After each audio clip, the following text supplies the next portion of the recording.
C'est la grande question qui secoue tout le monde du digital en ce moment.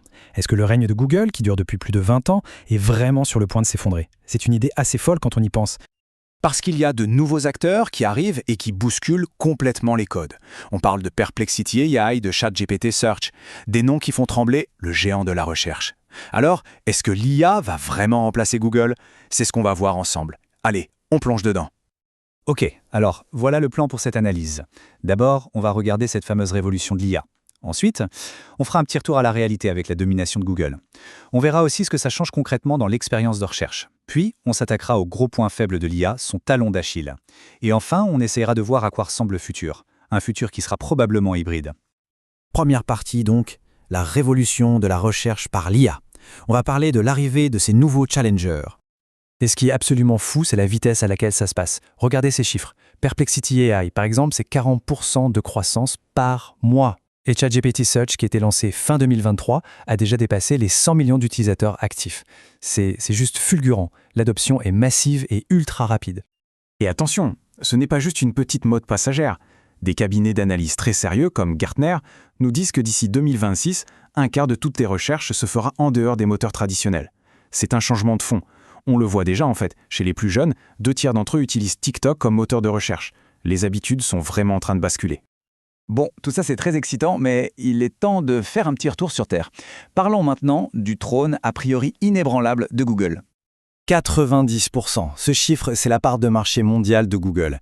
Mais c'est bien plus qu'un chiffre, c'est le poids de l'habitude. C'est une inertie totale, un réflexe qu'on a tous ancré dans notre quotidien depuis des dizaines d'années. La domination de Google, elle n'est pas que technologique, elle est surtout comportementale. Et cette habitude, elle est constante. On parle de plus de 40 000 recherches chaque seconde. C'est pas juste du trafic, c'est littéralement le pouls de la planète. Nos questions, nos besoins, ce qu'on veut acheter, tout passe par là. Donc le point crucial, c'est ça. Pour détrôner Google, il ne suffit pas d'avoir une meilleure technologie, il faut changer un réflexe quasi universel. Et ce graphique, eh bien, il résume tout. D'un côté, on a ce monolithe, ce géant de 90%, le réflexe Google. Et de l'autre, on a les nouveaux moteurs IA qui, malgré leur croissance explosive, ne sont encore qu'une toute petite miette, environ 1%. Ça montre bien l'ampleur du défi. Le chemin est encore très, très long. Alors, on pourrait se dire, bon, 1%, c'est rien. Mais ce serait une erreur. Parce que si ces nouveaux moteurs sont si importants, c'est à cause de l'expérience qu'ils proposent. C'est là que la vraie révolution se passe. On passe à une nouvelle ère, des réponses, et non plus des liens. Voilà, la différence elle est là, noir sur blanc. D'un côté, le modèle traditionnel de Google. C'est une liste de liens. C'est un peu une chasse au trésor. À nous de cliquer, de chercher, de comparer. De l'autre côté, avec la recherche IA, on obtient une réponse directe, synthétisée et souvent avec les sources. Ça change absolument tout dans notre rapport à l'information. Alors, pourquoi on aime tant ça? Eh bien, c'est simple. D'abord, on a une réponse complète, tout de suite. Fini de devoir ouvrir 10 onglets. Ensuite, l'expérience est beaucoup plus naturelle, on peut discuter avec l'IA. Les résultats sont aussi hyper personnalisés. Et le point qui n'est pas négligeable, pas de pub intrusive partout. Bref, c'est juste plus efficace et plus agréable. Mais évidemment, tout n'est pas rose. Cette technologie a un énorme point faible, un vrai talon d'Achille. Il est temps de parler des failles dans le code. Et ce talon d'Achille, il a un nom, l'hallucination. C'est le plus gros problème. Qu'est-ce que c'est?